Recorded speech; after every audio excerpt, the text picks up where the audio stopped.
ne nous plaisent pas. La peur des musulmans, la peur du minaret de la mosquée. Cette peur, ce n'est pas une peur qui est nouvelle, c'est une peur qui a toujours existé. On avait peur des Arabes eux-mêmes, parce qu'on les prenait pour des sauvages et des barbares. On a appris à les connaître. On a appris à les connaître, il y a eu des échanges dans le commerce et dans beaucoup de choses. Et on s'est rendu compte tout de même que ces gens sont éduqués. Ils ont quand même une éducation, ils ont des moralités. Donc cette peur, je pense qu'il faudrait peut-être la guérir, parce que c'est une maladie. On entend, oui, je connais, pour citer l'une d'elles, sans dire son nom, oui, je connais comment ça se passe dans les cités, je sais qu'il y a la pression des frères, des pères. Oui, effectivement, mais c'était valable pour une certaine génération, c'est plus d'actualité aujourd'hui. Aujourd'hui, les jeunes filles, elles sont complètement indépendantes, elles s'assument elles-mêmes.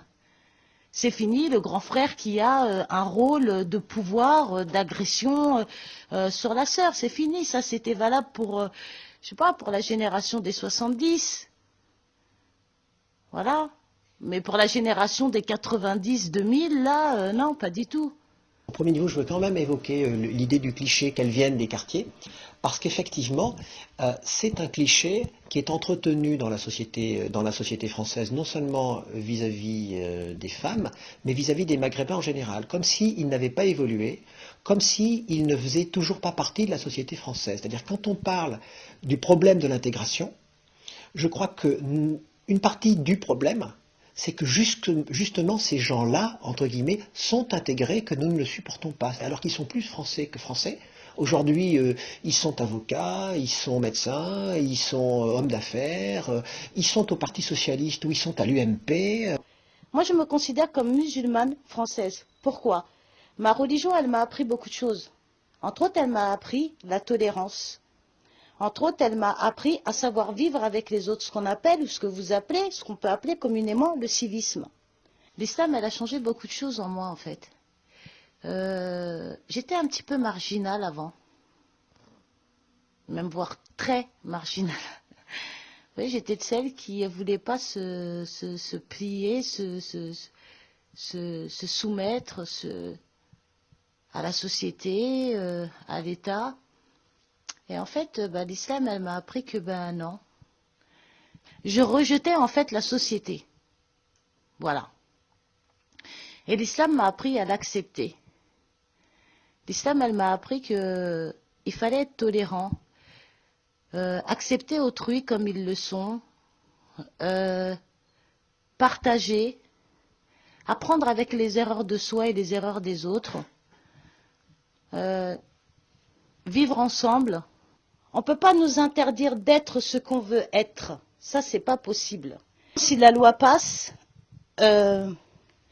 j'espère sincèrement qu'elle ne passera pas. Après, si jamais la loi, elle passe, déjà, je n'en enlèverai pas.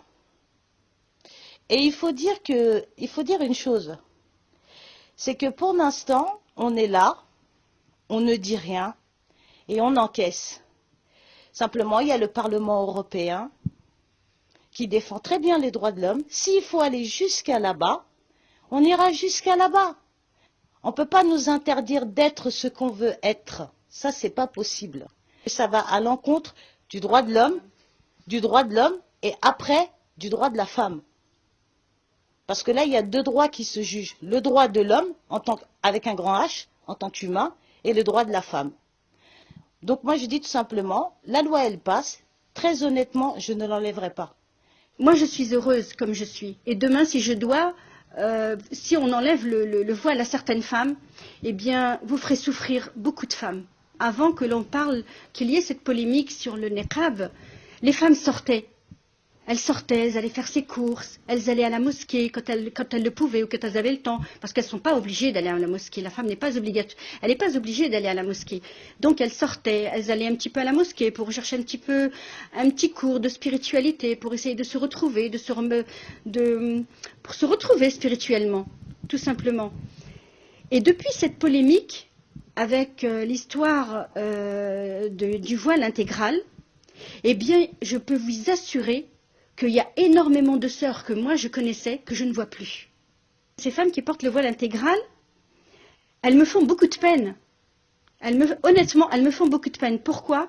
Parce qu'elles vont se cloîtrer chez elles, sans plus sortir. C'est ces femmes-là qui, par rapport à ce qu'elles pensent et les lois qu'elles ont envie de voter, elles vont finir par nous emprisonner. Elles vont finir par faire en sorte qu'on reste chez nous cloîtrés. Moi, si ça sera une loi, je peux rien dire. Je suis pas chez moi. Ici, la France, déjà, j'ai pas de nationalité française, je suis algérienne. Ça veut dire je suis chez eux. Et ben, moi, j'ai appris depuis que je suis petite qu'on n'est pas chez soi. Il faut qu'on respecte là où on est. Comment les gens y vivent. Il faut qu'on respecte leurs lois à eux. Et ben, s'il sera obligé de l'enlever, peut-être je vais pas l'enlever, mais peut-être je vais pas sortir. Je vais me cacher. Ou bien si ce sera obligé, enfin, dans notre religion, si on est obligé de faire quelque chose, c'est de la loi, ça vient des supérieurs, et ben il faut l'appliquer. Et on sera pardonné parce que on n'a pas le choix, on est obligé. Pourquoi on vient se mêler de notre religion? Les problèmes de religion aux religieux, les problèmes de l'État à l'État. Je ne pense pas que ça, ce soit un problème d'État. Si problème il y a, ce sera un problème religieux. Par rapport à un médecin, on a le respect de toute créature, de toute personne. Mais avec une femme, je serais beaucoup plus à l'aise. C'est-à-dire que je pourrais mieux m'exprimer et je serais beaucoup plus à l'aise. Avec un homme, je vais être déjà beaucoup plus réticente. Je vais être gênée, je vais être dans la gêne. Un homme, on peut lui parler. Vous savez, à partir du moment où moi j'ai mon voile, je peux parler à un homme et je parle à certains hommes lorsque je suis dans l'obligation, bien entendu. C'est-à-dire que demain je vais à l'hôpital et qu'il n'y a pas de femme et qu'il y a un médecin qui arrive, mais je parle avec le médecin, je lui explique la situation. Par contre, je vais lui demander une faveur. Je vais lui dire, j'aimerais bien être reçue par une femme. Un malade, psychologiquement, il n'est pas bien. Hein, il a peur, il s'inquiète. Et le fait d'être devant un homme, je vais être encore beaucoup plus inquiétée. Ma religion, elle ne me contraint en rien du tout. Donc, si c'est un cas de force majeure, il n'y a pas de problème. Eh ben, je me ferai soigner par un homme. Quand je demande un médecin, eh ben, je demande s'il y a une femme. Par exemple, dans le domaine gynécologie, je demande s'il y a une femme.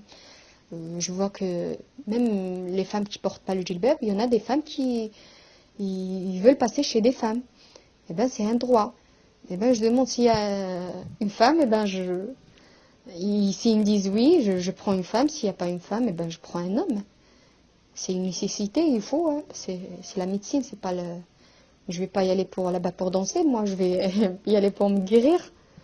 Alors moi, concernant le choix du médecin, moi je suis une personne pudique et je préfère être soignée par une femme évidemment, mais enfin je comprends pas il est où le problème si on a le choix quoi de demander je préfère être soignée par une femme que par un homme mais bon c'est clair qu'en cas extrême, en cas de danger, si j'ai pas le choix, je vais me faire laisser examiner par un homme, il n'y a pas de souci, mais bon si on a le choix, le principe du choix.